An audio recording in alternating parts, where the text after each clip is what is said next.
नमस्कार, मी विठ्ठल साबळे story.comच्या या नव्या व्हिडिओमध्ये तुमचं सर्वांचं स्वागत आहे। आज आपल्यासोबत मनसे नेते प्रकाश महाजन हे आपल्यासोबत आहेत आणि त्यांनी आज त्यांचा बंदूक परवाना सरेंडर केला आहे। त्याबाबत आपण त्यांना काही प्रश्न विचारणार आहोत। सर, काय सांगाल, आपण आपला बंदूक परवाना सरेंडर केला आहे पोलिसांच्या? मी 2 दिवसापूर्वी बीड जिल्ह्यामध्ये म्हणजे बीडला माझ्या वैयक्तिक कामासाठी गेलो होतो आणि गेल्या काही दिवसात वर्तमानपत्रात शस्त्र बाळगणारे म्हणजे परवानाधारक आणि त्यांचे एक वागणं पाहून मला असं वाटलं की आपण आता हे शस्त्र जवळ ठेवू नये, सरकारला ते परत करावं। कारण शस्त्र ज्या कारणासाठी सरकार देतं ते कारण बाजूला राहतं, लोक त्याचा एक दुसराच उपयोग करायला सुरुवात करतात, म्हणजे एक प्रतिष्ठेचं लक्षण म्हणा, दुसऱ्यावर दहशत म्हणा। आणि मी आता ज्या शारीरिक स्थितीत आहे, म्हणजे वय माझं पाहता मी ते शस्त्र इथून पुढे हाताळू शकणार नाही, म्हणून मी ते परत करण्याचा निर्णय घेतला। कारण राजकीय लोकांजवळ परवानाधारक शस्त्र जरी असलं तर आजकाल त्याची एक वेगळ्या अर्थानं बदनामी होऊ लागलेली आहे आणि या सगळ्यापासून आपण दूर राहावं म्हणून माझं शस्त्र परवाना मी आज सरकारला परत केला। परवाना नेमका कधी घेतला होता आपण आणि याचा काही उपयोग झाला आहे का आपल्याला?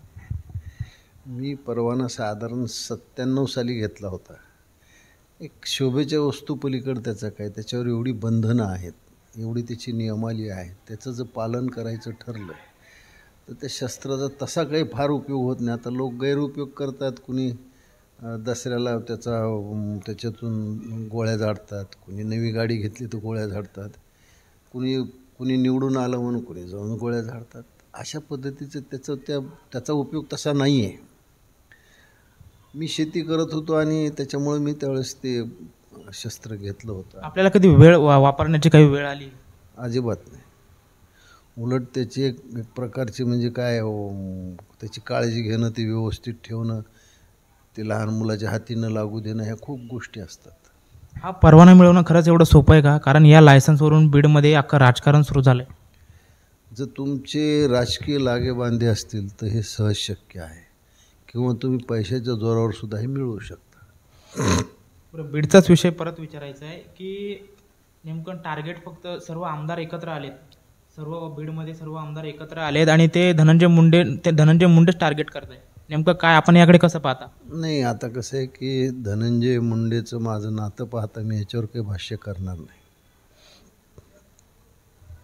बरं, वाल्मिक कराड धनंजय मुंडेच्या जवळचे मानले जातात। बरं, आपण मुंडे साहेबांच्या वाल्मिक कराडांना मानत असेल, समजा लहानपणापासूनच ते त्यांच्या जवळच होते। बरं, बीडमध्ये एवढं प्रकरण झालं आहे, त्याबाबत आपण काय सांगा?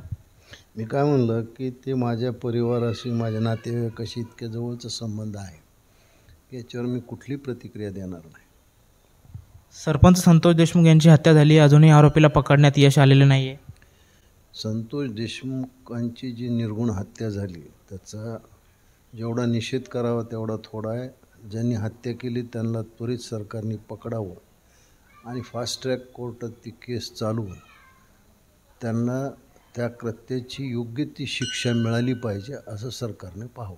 त्यासाठी चांगल्यातला चांगला वकील म्हणजे उज्ज्वल निकम यांना सरकारच्या वतीनं देण्यात यावं आणि जे गुन्हेगार आहेत त्यांना जास्तीत जास्त शिक्षा त्या प्रकरणात झाली पाहिजे। बरं, त्यांचा राजीनामा मिळवणं शक्य आहे का? धनंजय मुंडे यांचा राजीनामाच मागत आहे सर्व राजकीय नेते असं। मी तुम्हाला म्हणलं की मी त्या प्रकरणात मी काहीच बोलणार नाही, कारण ते माझ्या वैयक्तिक कौटुंबिक संबंधातले आहेत। मी काही बोललं तर त्याचे अजून वेगळे परिणाम होऊ शकतात, म्हणून मी त्या विषयात काही बोलणार नाही। तर हे होते मनसे नेते प्रकाश महाजन। story.comच्या या नवनवीन व्हिडिओ पाहण्यासाठी story.com चॅनलला फॉलो करा आणि बेल आयकॉन दाबायला विसरू नका। धन्यवाद।